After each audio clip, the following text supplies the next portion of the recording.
Thank you.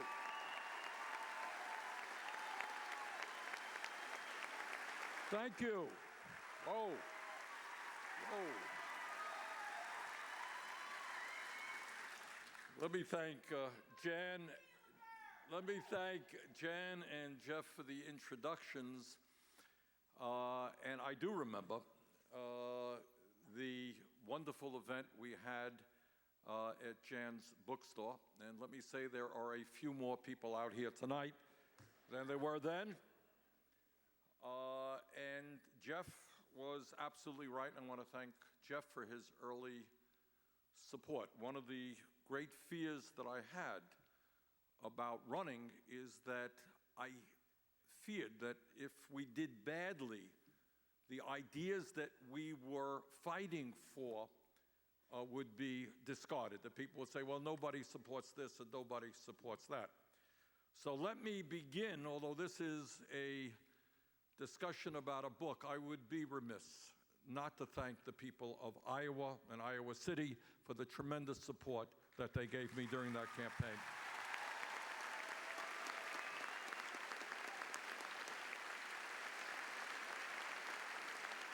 During the course of the campaign, I talked about the need for a political revolution, which is precisely what this book is about. And let me be very clear that from an electoral point of view, that political revolution, which is today spreading all across this country, it began right here in the great state of Iowa. So thank you.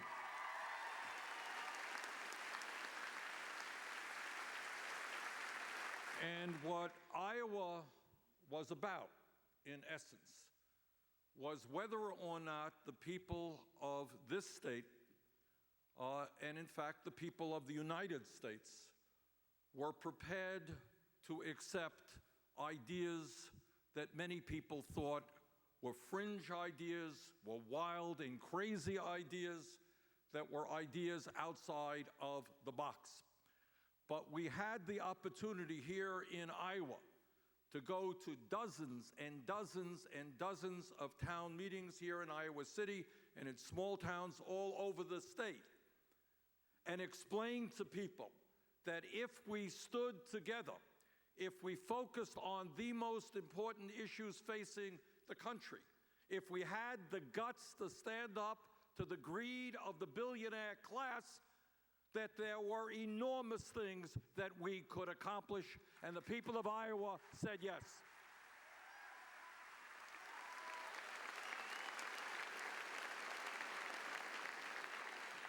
And what Iowa was about is that the country woke up and they said, oh my God, this is not San Francisco, this is Iowa.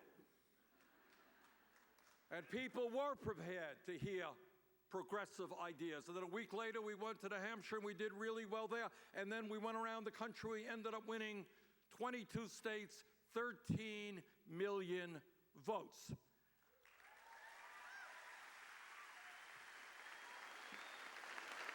And as Jeff indicated, we did that by taking on virtually the entire Democratic establishment from the top to the bottom.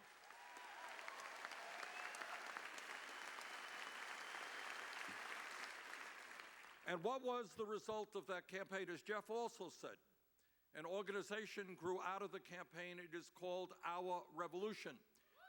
And they are supporting candidates all across this country, from school board and city council and county supervisor and state legislature and mayors and all the way up to the Congress of the United States. And what Our Revolution is saying and what this book is about is that at a time when a handful of billionaires have extraordinary power over the political process as a result of this disastrous Citizens United Supreme Court decision, the only way we can effectively fight back is when millions of people get involved in the political process in a way that we have never seen in the modern history of this country.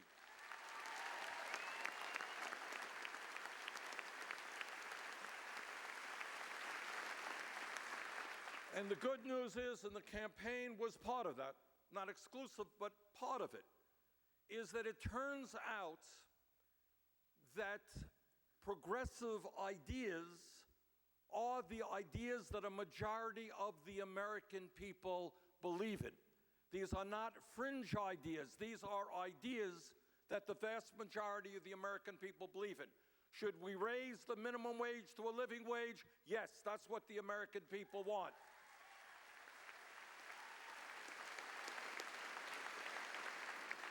Should we have pay equity for women so they're not making 79 cents on the dollar? Yes.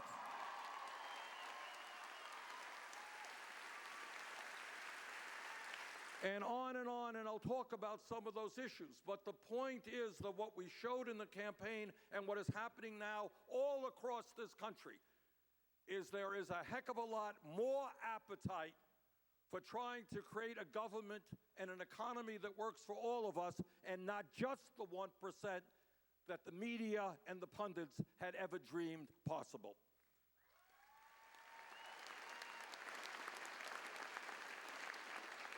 Let me detour for just a moment to say a word about what is happening in Houston and to offer my condolences to the families of those who lost their lives and to hope very much that the rescue operations are successful and we do not see more loss of life. But clearly, the property damage is unbelievable, and the suffering there is intense. And I can tell you that in Vermont in 2011, we went through not what they're going through in Houston, but something was pretty bad for us. It's called Hurricane Irene, and I was with people who lost their homes, lost their cars, lost everything that they owned.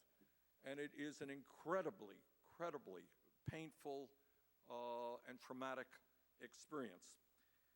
In my view, if there is any silver lining in the terrible loss of life and property that is now taking place in Texas, it is the reminder that we are one nation and one people. And what we are seeing in Texas is people coming together, whether they're black or white or Latino, whether they're gay, whether they're straight, whether they were born in America or not. They are coming together to help each other.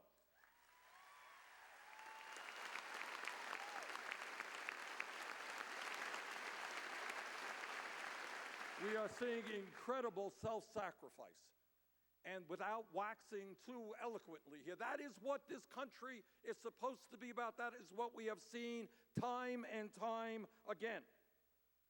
And I believe that all of the American people, virtually all, are going to reach out and do whatever we can to help the people of Texas in the same exact way that we will expect the people of Texas to help Vermont or to help Iowa in our times of need. That is what a nation is about, coming together.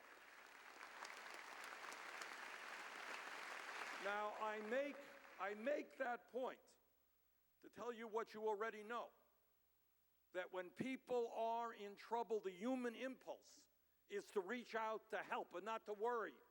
Whether you're gay or you're straight or you're black or you're white, the impulse is to help.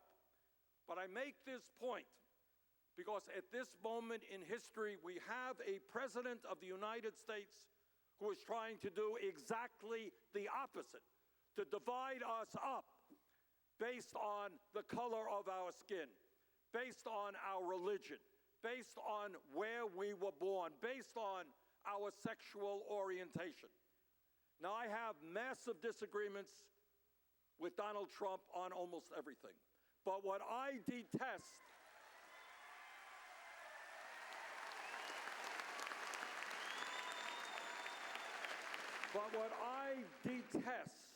more than anything is that he is trying to win cheap political points by dividing us up.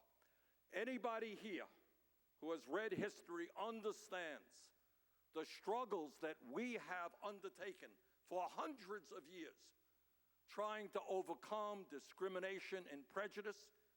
And we should be proud, by and large, that we have made progress. Does racism and sexism and homophobia exist in America today? Of course it does. But we should be proud of the progress that we have made. And we have got to be as strong as we can be in doing everything possible to prevent Donald Trump and his friends from undoing our struggles to bring this country together and to fight racism and bigotry.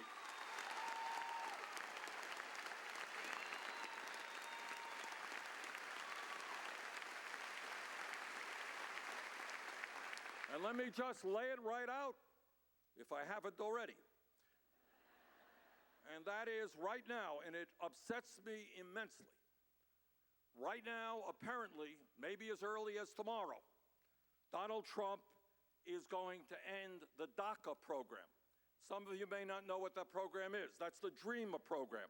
That's the program by which 800,000 young people who came to this country, whose parents were undocumented, who came to this country at a very young age, who have always lived in America, who only know America as their home, who are going to school, who are working, who are serving in the military, we hear that he may, as early as tomorrow, end that program and take away the legal status of those 800,000 young people.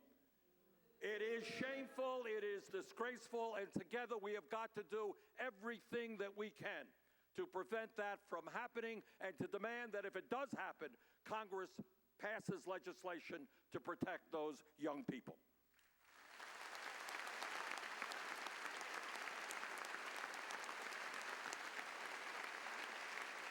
And when we talk about Trump's effort to divide our country up, the African American community, the Jewish community, was outraged when you have a president commenting on a march by Nazis and white supremacists who then declares, well, there are nice people on both sides. Mr. President, there are no nice Nazis.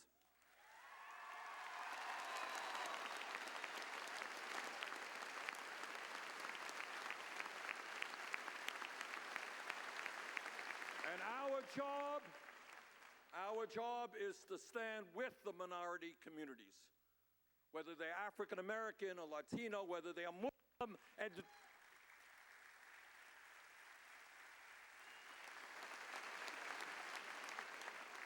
and once and for all, end the racism and the bigotry which exist in this country. And today, the gay community was shocked recently by Trump's decision to deny transgender people the right to serve in the military, despite the fact that thousands of transgender people have served bravely in the military.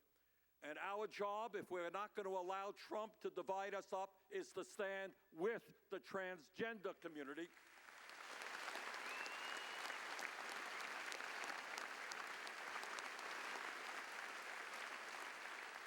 And to fight all forms of homophobia. Let me say a word, because that's really why I'm here tonight, about the book. The book is called Guide to Political Revolution, and it is based, as Jeff mentioned to you, on a larger book that I wrote, published by Macmillan, called Our Revolution, a Future to Believe in. Now, the book is primarily geared to young people, but we extend the definition of young to anybody who is young in heart, who is prepared to stand up and fight back.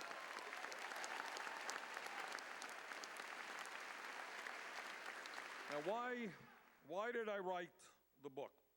And the answer can be found in the preface. And in that preface, I speak directly to the younger generation. And I will tell you, having been all over this country to 47 states, I have seen so many beautiful, beautiful young people that if anybody is pessimistic about the future of this country, forget about Trump, just talk to the young people of this country. There's a beautiful generation out there. And what I write in the preface, and here I am quoting Bernie Sanders. So let me quote Bernie Sanders. Speaking to young people, I write, quote, "You are in many ways the most progressive generation in the history of our country. You have opposed racism and sexism, homophobia, xenophobia, and oligarchy. You understand the greed and the grotesque level of income and wealth inequality that we experience is not what the United States is supposed to be about. You know that climate change is real and that we have a moral responsibility to take on the fossil fuel industry and transform our energy system away from fossil fuel and into energy efficiency and sustainable energy. What this book is about is converting that idealism and generosity of spirit into political activity. And when you do that, I have no doubt but that you and others like you will create a lot better world than the one my generation left you. End of quote.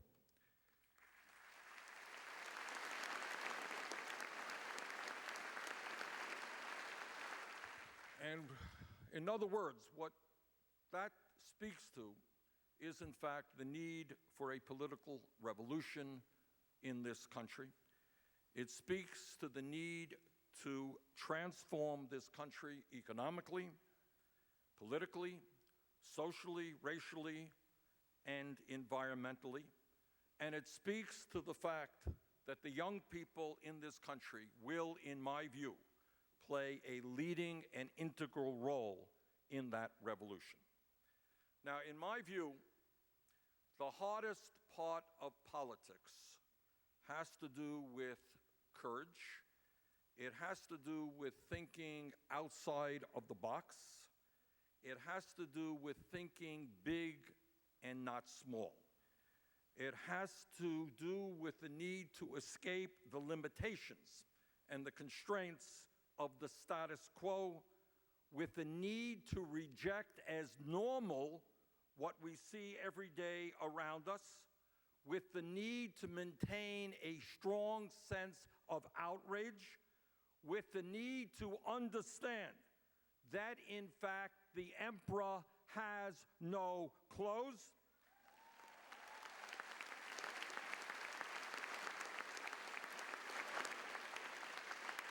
And to have the courage to ask the questions and provide the analyses that are not often done by mainstream media or by politicians. I have always believed that it is much more important to ask the right questions than to provide the right answers. It is more important to provoke debate on issues that, for a variety of reasons, are often swept under the rug, rather than provide answers to questions that, in the great scheme of things, may not be all that important. And let me just give you a few examples of issues of enormous magnitude that are very rarely discussed. And one of them has to do with what is going on globally around the world. And that is that 6 people, truthfully, 6 people now own as much wealth globally as do the bottom half of the planet, 3.7 billion people. 6 people own as much wealth as 3.7 billion people. And of those 3.7 billion people, many hundreds of millions of them are struggling with hunger and malnutrition. Children are dying by the millions because their families don't have a few cents to buy the medicine they need to cure their diseases. Children and families do not have drinkable water. Kids do not have education, and people are living in substandard housing. The United Nations tells us that for $30 billion, not a great deal of money given the wealth of the world, we could put an end to hunger and malnutrition on this planet. Our job is to stand up in this country and around the world for a new set of priorities which says we're not going to turn our backs on hundreds and hundreds of millions of people around the world who are dying and suffering unnecessarily.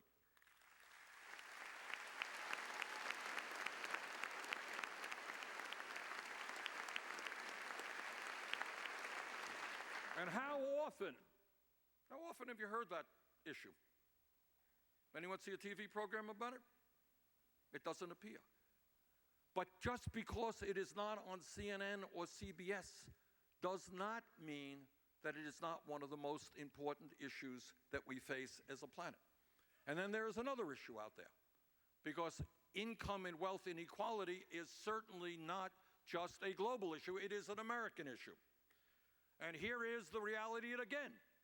For, I think, easily understood reasons, you're not going to see this terribly much on television.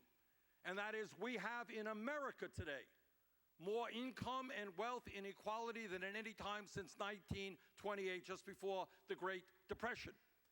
For the last 40 years, we have seen a massive redistribution of wealth, of trillions of dollars going from the middle class to the top 1/10 of 1%. 38 years ago, the top 1/10 of 1% owned about 7% of the wealth in America. Today, that same 1/10 of 1% now owns 22% of the wealth in America. The top 1/10 of 1% now owns more wealth than the bottom 90% of the American people, and that gap is growing wider and wider. Maybe, just maybe, it's time we stood up and said that that level of income and wealth inequality is not only bad economics, it is moral, it is unacceptable, and it is not what this country is supposed to be about.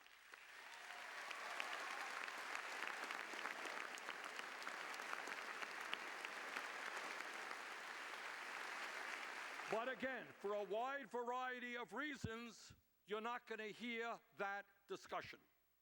But I think it's time we asked ourselves whether we are satisfied with the 20 wealthiest Americans now owning as much wealth as the bottom half of the American people. Whether we're satisfied with one family, the Walton family, owning more wealth than the bottom 42% of the American people.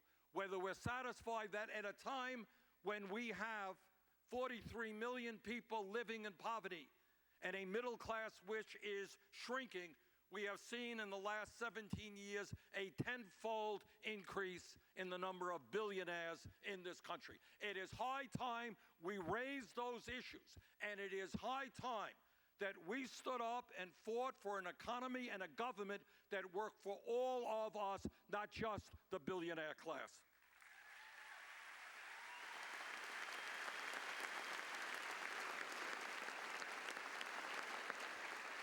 Now, I am often asked by the media, Bernie, what do you think? How did it happen that Donald Trump won the election? And let me give you my views on that.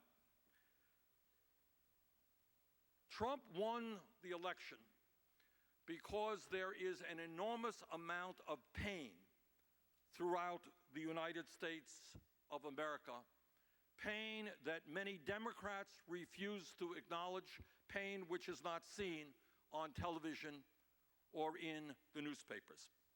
And what Trump did was to say to the American people, to the people of Iowa, the people of Vermont, I understand your pain. I know that you once had a decent job and that job is now in Mexico. I know that you cannot afford the high cost of prescription drugs. I, Donald Trump, I'm going to take on the establishment. I'm going to take on Wall Street. I'm going to take on the pharmaceutical industry. In fact, it was a strong and effective speech. Only problem was he lied and he lied and he lied.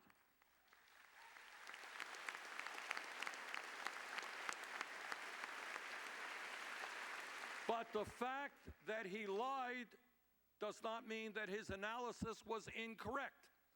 The truth is that right now, median household income is almost $1,400 less than it was in 1999.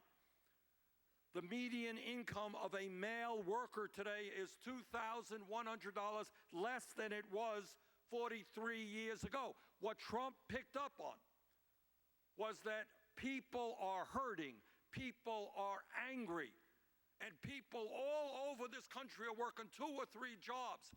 They're scared to death about the future of their kids. They can't afford child care. They can't afford health care. And nobody is hearing that pain. It's not on TV. Democrats largely ignored it, and Trump said, I hear it. Now, sadly and tragically, it turned out that virtually everything Trump said was a lie. That the day after he was elected, he became a president who works overtime for the top 1%. So he told the American people, we're going to have health care for everybody. And then he supports a Republican proposal that would have thrown if we didn't stop it. And thank God we did stop it.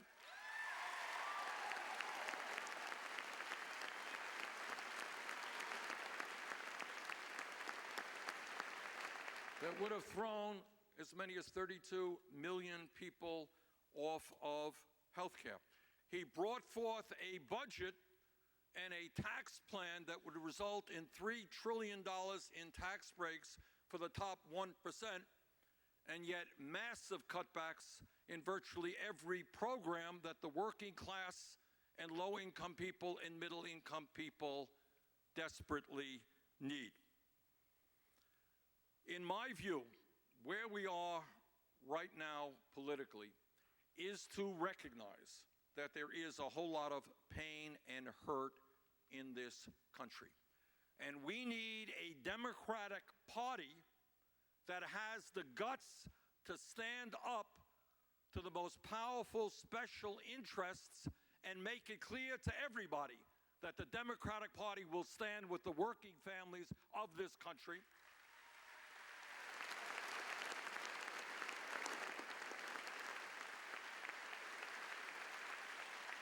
As I have said many times, I don't believe that it was Donald Trump so much who won the election as the Democratic Party that lost the election.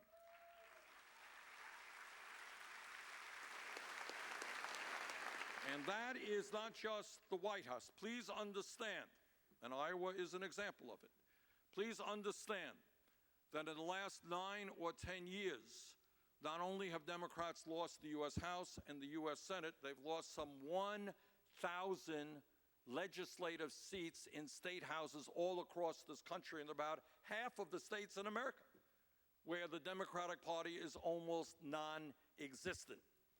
And what we need to do is bring fundamental reforms to the Democratic Party.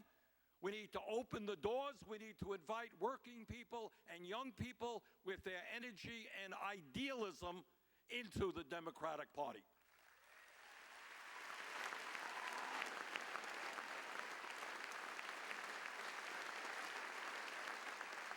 And what this book is about is saying that today we have a corrupt political system.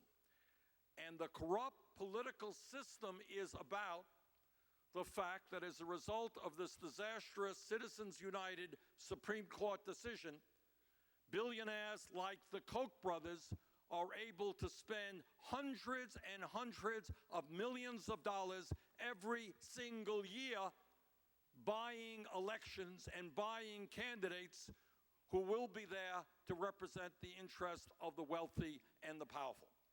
And what this book is about, and what I'm here tonight for, is to urge each and every one of you to understand the only antidote to big money control over our political process is when millions of people get involved in any and every way. We need to run for school board and city council, for state legislature. We need to rally our communities. We need to knock on doors. We need to educate and organize. We do not need anymore to have working people voting for candidates who want tax breaks for billionaires and want to throw them and their children off of health insurance. We got to turn that around.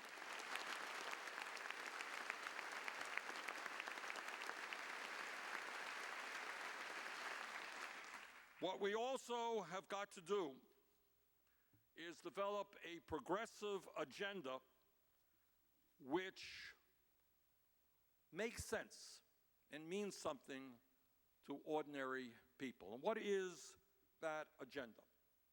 What is the agenda? What should we be doing as a nation?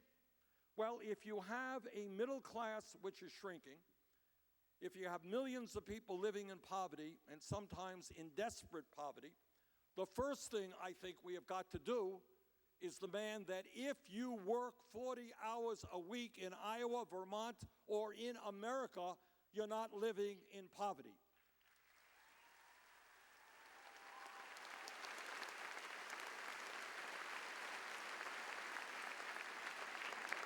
And that means raising the federal minimum wage to a living wage, $15 an hour.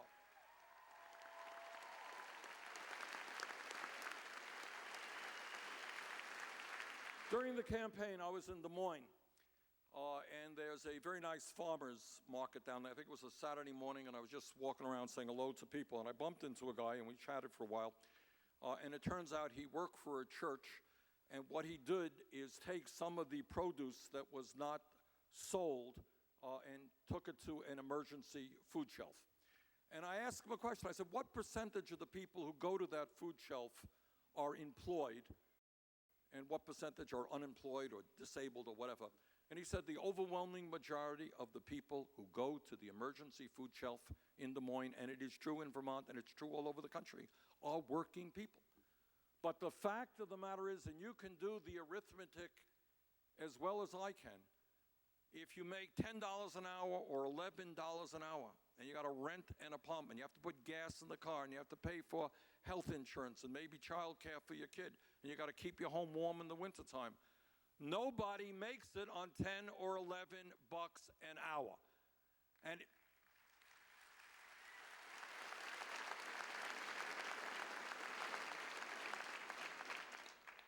And here is some good news.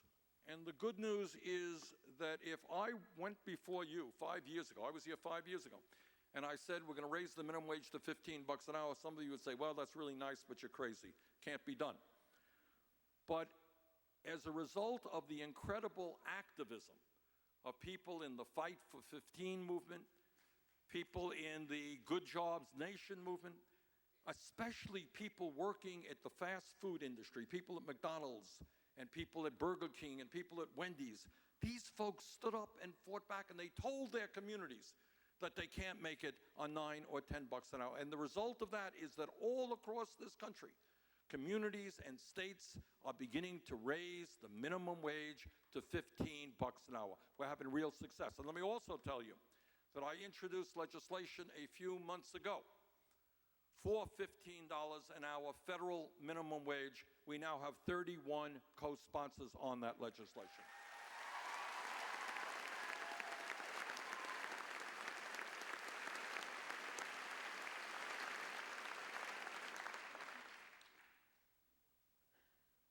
In America today, our infrastructure, that is our roads and our bridges and our wastewater plants and our water systems and our levees and our dams and our airports, are in massive disrepair. We once had an infrastructure that was the envy of the world. That is no longer the case.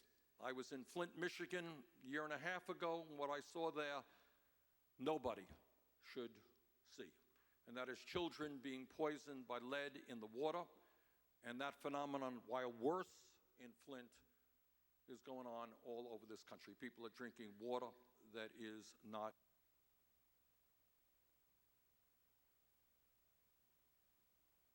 Of years ago, I suggested that we spend $1 trillion to rebuild the infrastructure, and people said, you're nuts, that's too much money. But what is happening in this country is people are beginning to stand up and fight back, and right now it is the position of the Democratic Party and even Donald Trump that we can create up to 15 million good-paying jobs by rebuilding our crumbling infrastructure.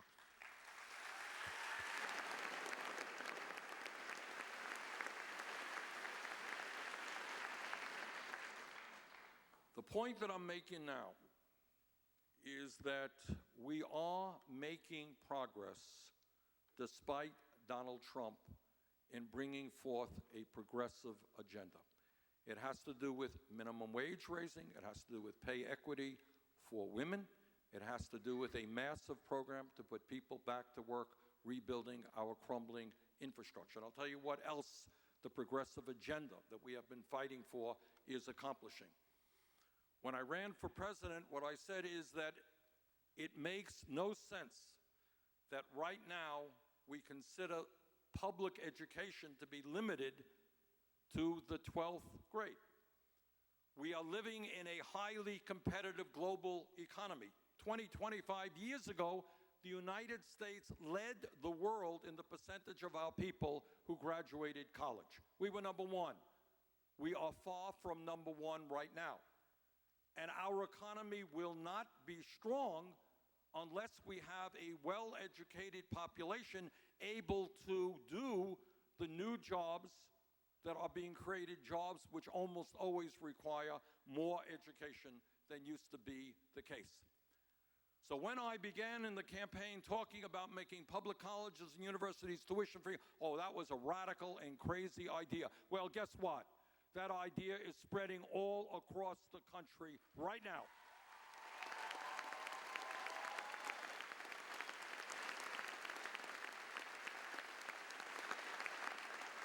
In fact, New York State has passed legislation that would do that. Other states are moving in that direction for a common sense reason. And that is, it makes no sense when young people need more education to punish them with high levels of student debt because they did the right thing in getting that education.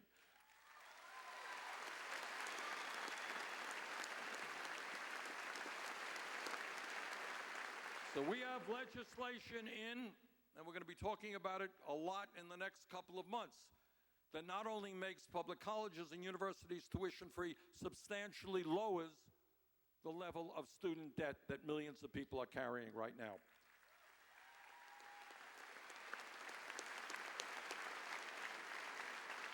A couple of years ago, I had a meeting in Burlington, Vermont with people who had student debt, and a young woman came up who had just graduated medical school, was practicing in primary care, and she said, Bernie, my debt is $300,000. $300,000 for going to medical school. I thought that was absolutely off the charts. I was actually here in Iowa, and a young woman came up to me after my remarks, and she said, $300,000? I just graduated dental school, $400,000 in debt. All right, bottom line here is our job is to encourage not only young people, but all people to get the education they need to do the jobs that are out there. That's what we as a nation have got to do.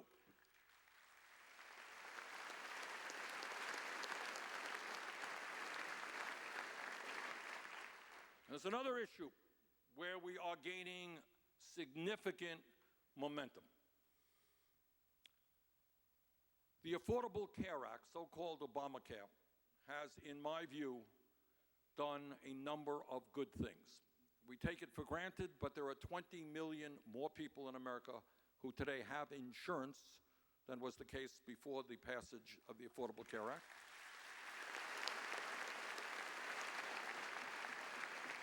We now look back on something called pre-existing conditions, and we can't believe that that ever existed. Can you imagine an insurance company saying, oh, I will not cover an illness that you had a few years ago because I'm going to have to pay out, it may recur. That's what insurance is, to protect you from what might happen to you. And what insurance companies are saying, oh, you had breast cancer 5 years ago, sorry, we're not going to cover you for that. It is basically insane. And we did away with that. We made sure that young people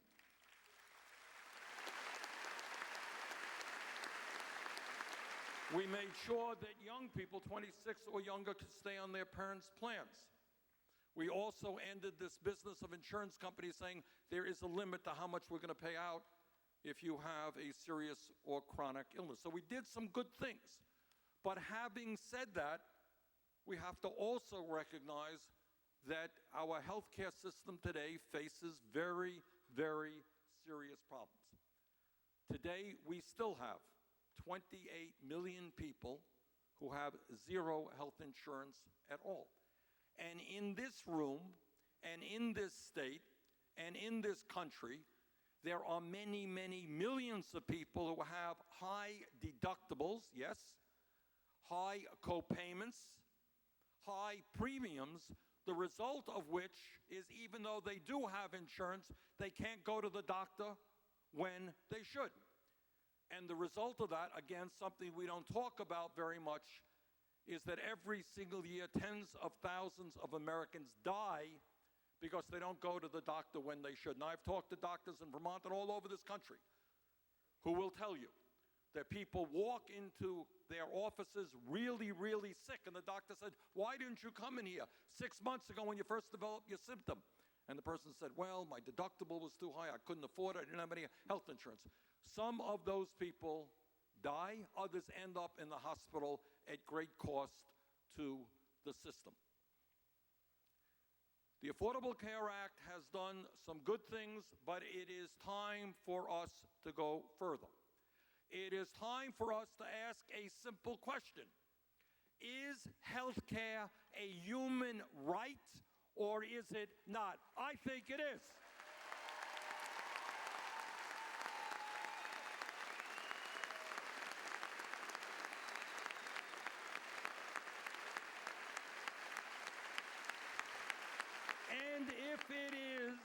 And if it is a human right, that means that whether you are young or old, rich or poor, working class, middle class, whatever, you have the right to go to the doctor when you need to go to the doctor without worrying about the cost of that visit.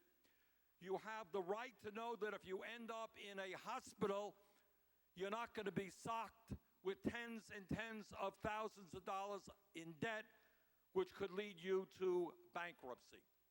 As a nation, in my view, we have not only got to recognize that health care is a human right, we have also got to ask ourselves another question, and that is, how does it happen in the great United States of America, a nation we are all proud of? How does it happen that we are the only major country on earth not to guarantee health care to all people?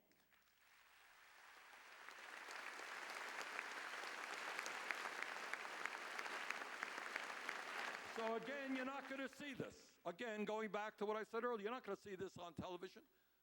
But how does it happen that in Canada, and I live 50 miles away from the Canadian border, they have had universal health care for over 3 decades. Go to Germany, go to the UK, go to France, go to Scandinavia, go to every major country on earth, and health care is regarded as a right. The systems are all different, but health care is regarded as a right. So the question that we have got to ask ourselves is, if every other major country on earth can provide health care to all of their people as a right, tell me why the United States of America cannot do the same.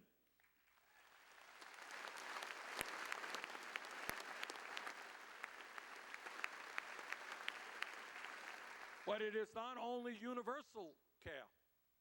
It is the fact that our current health care system is enormously complicated, it is dysfunctional, and it is far and away the most expensive healthcare system per capita in the world. Why is it that we are spending about twice as much as Canada per person on healthcare? And that is true for other countries around the world. Why does it happen that we end up spending today almost $10,000 per person on healthcare? And I will tell you the answer. The answer is that our healthcare system today is not designed as a rational system would be to provide quality care to all people in a cost-effective way. That is a rational system, and people will argue the best way to do that. But it should be health care for all, quality care in a cost-effective way. The function of the American healthcare system today is to guarantee enormous profits to the drug companies and the insurance companies.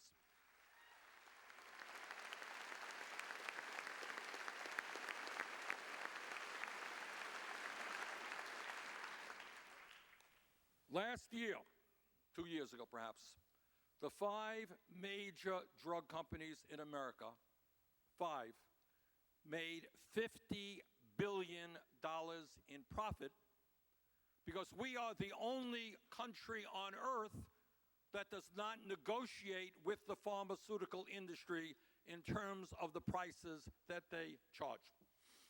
Today, you can walk into your pharmacist and find out that the price of the medicine you have been using for years doubled or tripled. And you ask the pharmacist, why did it happen? And the answer is, they can get as much as the market will bear. And we are seeing that. Prices of particular medicines doubling and tripling. We pay by far the highest prices in the world for prescription drugs, and people are dying because 1 out of 5 people who get a prescription from a doctor cannot afford to fill that prescription. Can you imagine that? The insanity of a system by which people are sick, they go to a doctor writes out a prescription, person can't afford to fill it because the price of the drugs are so high. Meanwhile, the pharmaceutical industry over the last many years has spent billions of dollars on lobbying and campaign contributions to make sure that they will be able to continue to do anything they want. I was involved in a campaign out in California where the people in California wanted to limit the prices that the drug companies could sell to the state for Medicaid, et cetera, to what the Veterans Administration pays, and the VA pays the lowest prices because they negotiate prices. The pharmaceutical industry spent in one state on one campaign $130 million to defeat that initiative. $130 million to defeat an initiative to control their prices, and 1 out of 5 Americans under 65 cannot afford the medicine that they need. So what we need is to take on the pharmaceutical industry and lower prices. And the best way to do that is to finally make sure that in America we have a Medicare for all single-payer program.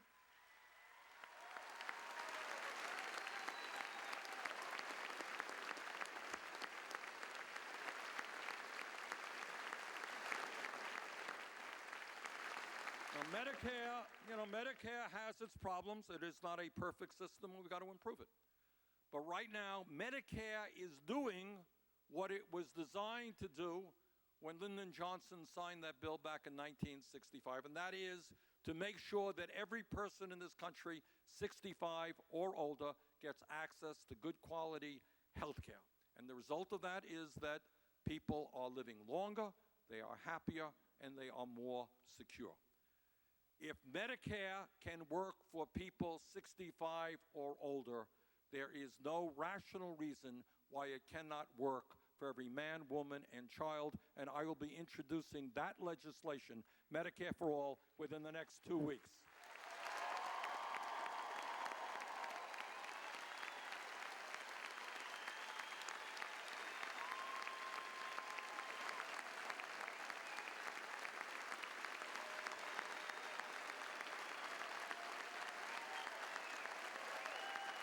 Now,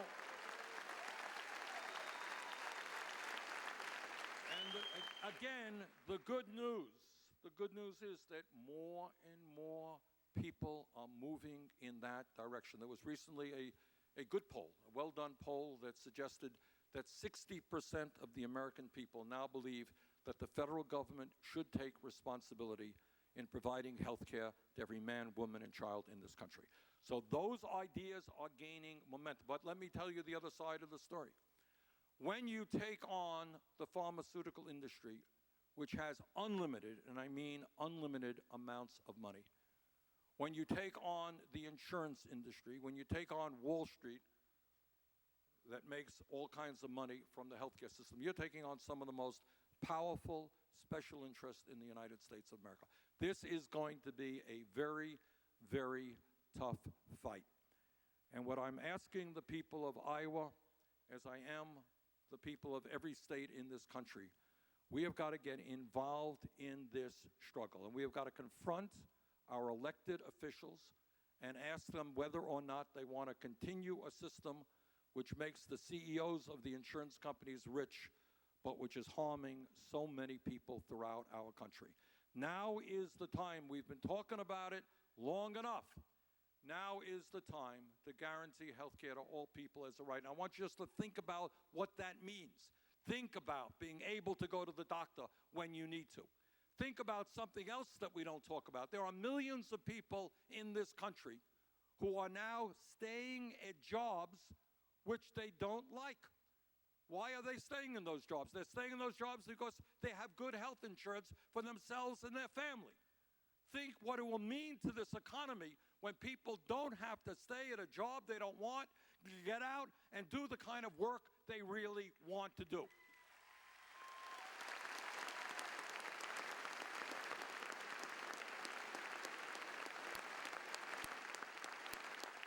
And by the way, I also say to the business community, you are competing against countries all over the world that guarantee health care to all of their workers. I have seen in my own state, and I know all over this country, that small business people spend half of their lives trying to figure out how they're going to provide health insurance for their workers. They change policies every year. They have 3 people working on it. Think about what it will mean for business in this country when business people can focus on their business mission and not have to worry about health care for their employees.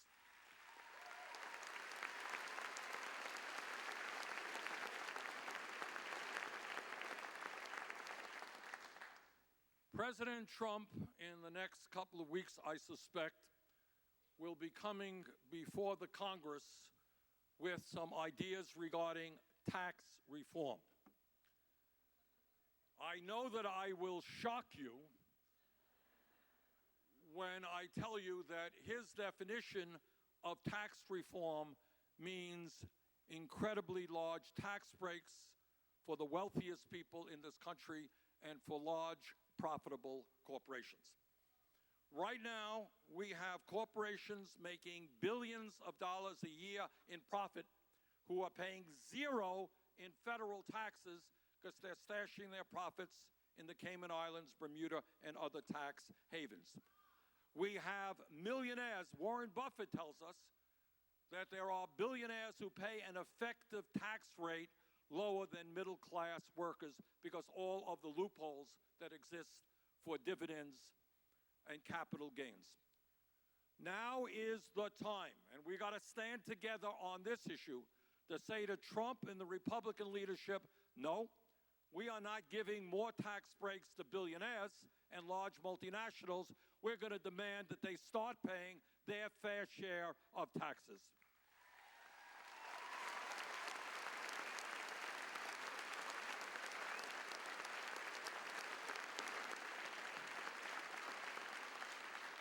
Another issue that is very much on my mind, which I think is an embarrassment for our great country.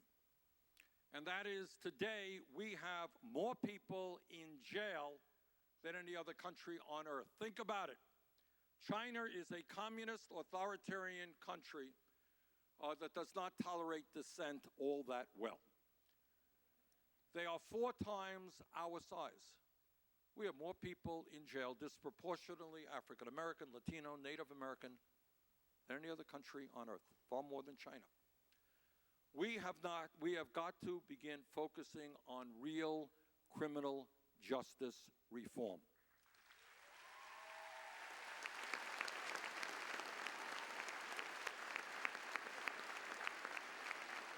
And this is an issue that should bring progressives and conservatives together, because we are now spending $80 billion a year at the local, state, and federal level. $80 billion locking up 2.2 million Americans. Maybe it might be time to rethink what we are doing, and maybe it might be time for us to be investing in our young people, in jobs and education, rather than jails and incarceration.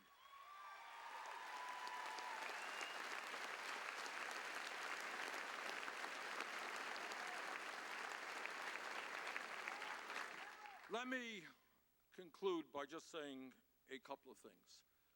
Number one, the media tells us how divided we are as a nation, and in some areas we are. I'm not going to deny that. I am 100% pro-choice, but the American people are divided on the issue of abortion.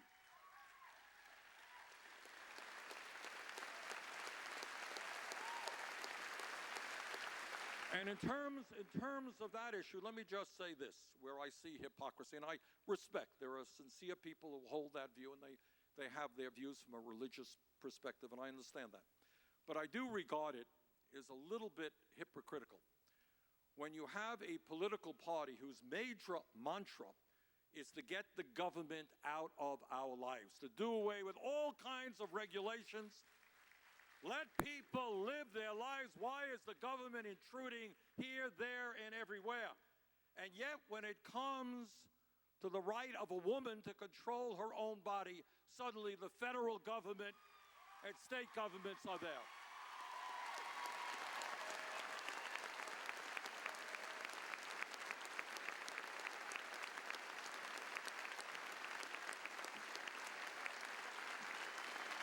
So I detect a bit of hypocrisy on this concern and demand for limited government, except when it comes to a woman's body.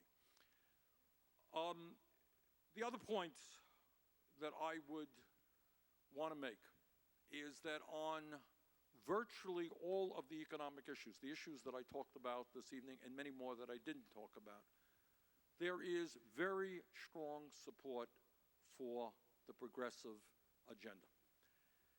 And our job is to understand that in politics, you're not going to get people to agree with you 100% of the time. That's the truth. My wife disagrees with me more than you would think. All right, and that's true. I mean, we go, people start talking, well, I agree with you on that, I don't agree with you on that.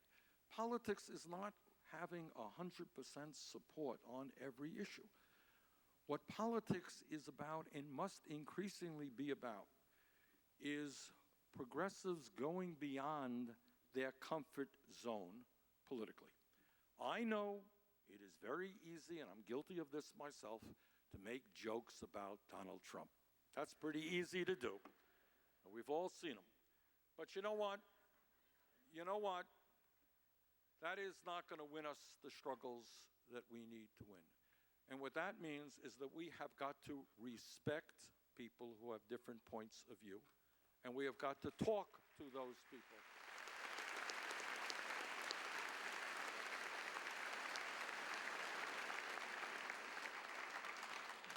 But most importantly, in this very pivotal moment in American history, when we are fighting for so much, when we're dealing with the issue of climate change, when if we do not transform our energy system, I have serious concerns about the planet that will be leaving to my kids and my grandchildren, et cetera, et cetera. The stakes are enormous.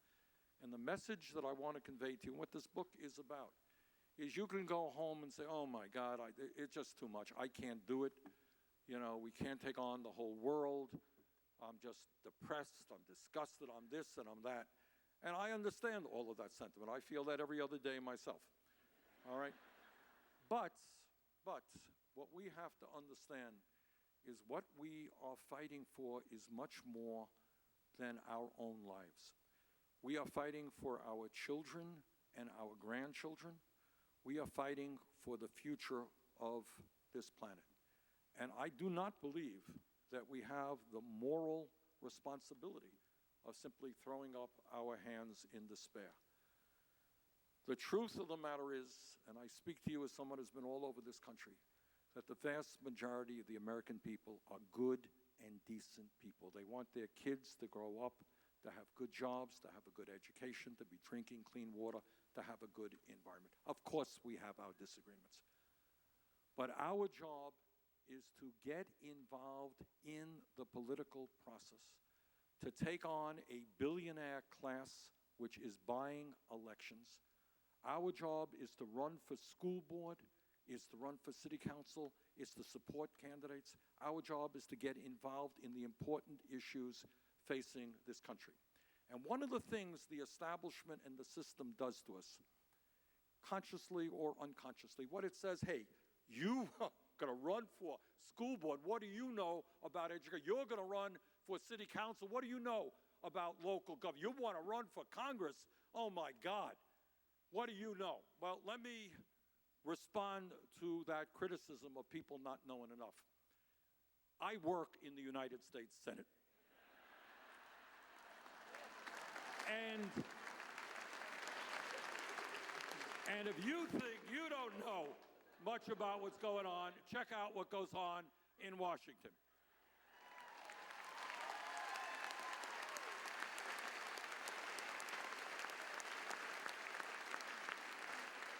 So that is my point, and it is not a complicated point. The future of the economy is at stake. Do we become an oligarchy and a nation controlled by a handful of billionaires? The future, that's right. The future of democracy is at stake. Is our political system going to be dominated by the Koch brothers and other billionaires who spend unlimited sums of money? The answer is no. All right. But the only way we turn that around is at the grassroots level. The only way we do that is when people stand up and fight back.